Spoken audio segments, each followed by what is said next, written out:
Hello everyone, I'm J. Todd Baker and this is Hayden Nitz. Today we will be doing our fan favorite exercise, which is a kettlebell workout. We'll do these for day 6, day 14, and day 29.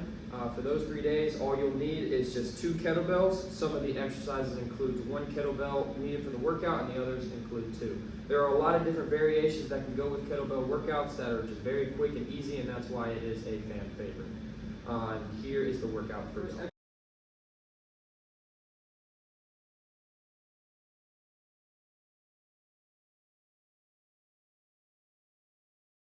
Exercise that we'll be doing in the kettlebell workout is kettlebell swings. What you'll need is just 1 kettlebell here in the front. You're going to grab it with 2 hands as demonstrated here.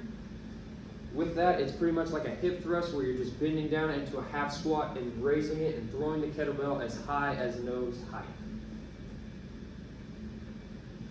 And with this, you can do repetitive reps just in a row. Usually this is going to be the highest reps that we'll do in this exercise, up to about 20 reps with 3 sets.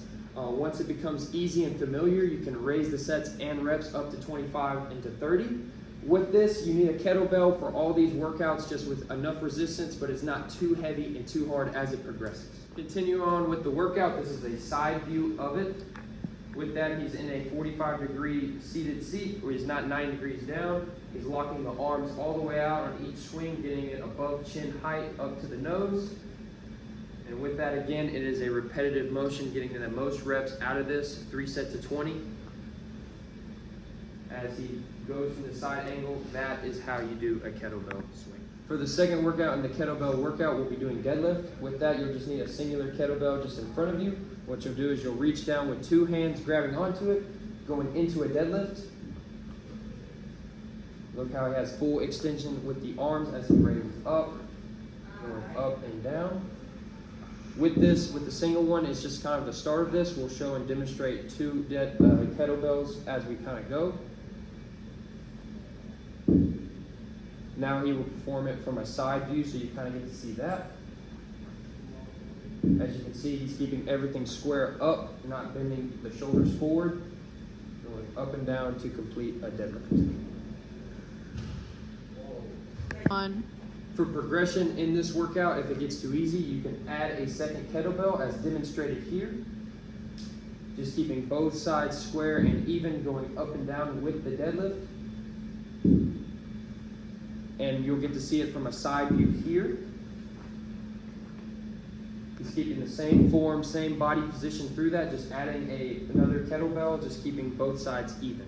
With this exercise, we'll do 3 sets of 15, or you can also add reps and sets as it gets better. The exercise we'll be doing in the kettlebell workout is bent over rows. With that, you'll have 2 kettlebells on the outside of you. With that, you'll grab down on each kettlebell, and you're going to bend forward into a knee, doing a row. So with that, the point of this is to shoot the elbows above and behind the back. And as shown, there's a side view of this. This is just keeping the back straight and forward as you're kind of doing that rowing motion. With this, you'll do 3 sets of 10, just going with each arm in sync. And that is bent over row. 1. For the next exercise with this, we'll be doing goblet squats. You'll just need a singular kettlebell in front of you. As demonstrated, you're going to pick it up with 2 hands and hold it at the bottom part of the handle. With that, he's going to go down into a squat. With this, it's just keeping everything parallel and the weight in front of you, keeping back straight, legs all the way down, knees going out. And here's a side view of this. With this, we'll be doing 3 sets of 15. And this is goblet squat. For the next exercise we'll be doing is clean to press. With that, we're going to do each side with single arm with the clean to press. So right now we'll have the 1 singular kettlebell to the front of his right foot. He's going to reach down and grab the handle, and as he demonstrates here, he's going to clean it, get it all the way up, flipping it right back behind his wrist, and then shooting up straight over his head. And then he's going to lower it back down to the ground, and that completes 1 rep. So you'll be doing this each side. So he's going to do it 1 more time on this right side, and then he's going to demonstrate the left side.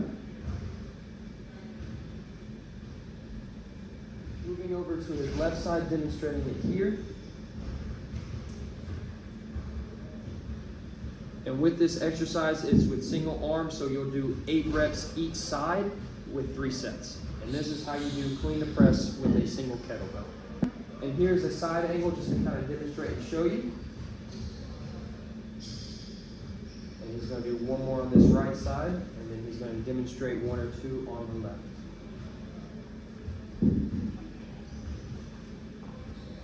He's keeping it, a real importance of keeping it in front of that front foot, cleaning it, letting it land behind, and shooting it straight up in the air. And that is how you do clean to press. And for the last exercise for our kettlebell workout, we will be doing farmer's walks. As demonstrated here, he has 2 kettlebells, and he will lift them up, both by the handles. And what he's going to do here is, just for demonstration, he's just walking back and forth, but you can do this anywhere inside the gym, walking for about 30 seconds, doing 4 trips each. As you can see, he's walking with feet going each direction, just keeping the kettlebell square, and it's all about carrying all of the weight. A progression with this exercise will be farmer's carries, where he'll do one side with a clean up and hold, and then he's going to walk back and forth with these trips as well. Again, this is a progression just to increase difficulty with the workout. It is 4 trips for holding for 30 seconds, and so now he'll demonstrate with the other side.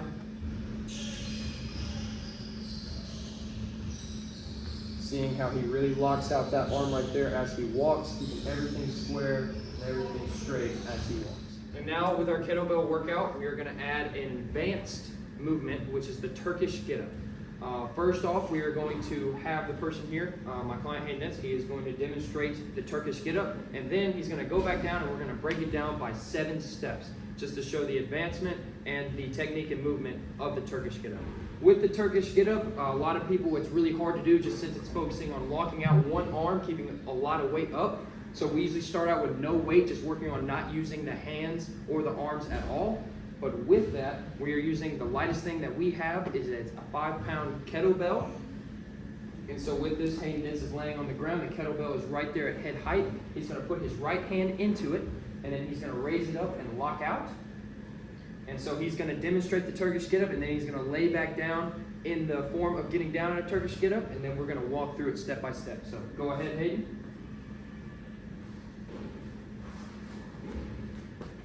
And now he's going to go down. Good. And as demonstrated by Nitz, he showed how to do a Turkish get-up. Now we're going to break it down by the 7 steps. Having the dumbbell placed there right at his head shoulder part, he's going to place his hand into the dumbbell.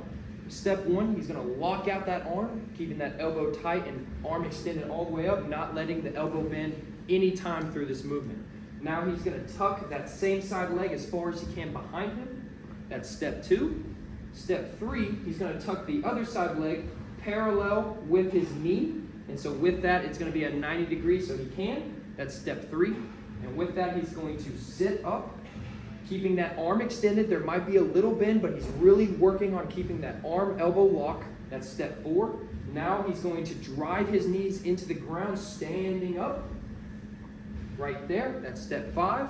And now he's going to rotate the foot over, getting up onto his feet into a kneeling position, having that arm still locked. That's step 6. And now he's going to stand completely all the way up at step 7.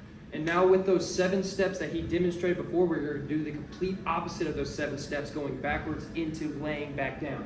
So with that, keeping that arm elbow locked still, he's going to go step 1, toeing into a kneeling position. Step 2, he's going to get into his other kneeling position, rotating his knees into position. Step 3, he's going to sit back down on his butt with his legs. Step 4, he's going to use this left leg and extend it back out straight. Step 5, he's going to straighten out this right side leg closest with his arm, keeping that kettlebell still raised up and locked out. Step 6, he's going to lay back down into the floor, controlling the weight or just controlling body weight with, if you have no weight, learning the movement. And then step 7, lowering the weight back down to his side. And that again is the advanced movement of the Turkish get-up. With that, you do both sides, right and left, and now we will move into a side view, getting to see the back side of the Turkish get-up. So here is a front side view of the Turkish get-up in the advanced movement. Since I've explained it in the other video, you're going to watch and demonstrate of how he keeps up and goes through the Turkish get-up. Look how he's keeping everything in his body straight, square, and stabilizing everything, not using any of his arms or hands, keeping that elbow locked. Successfully got up, and now he is successfully lowering himself back down, really keeping that weight above his head. That's the main goal, is locking out and keeping it above his head. He lowers his back down, and that is the front side angle of a Turkish get up.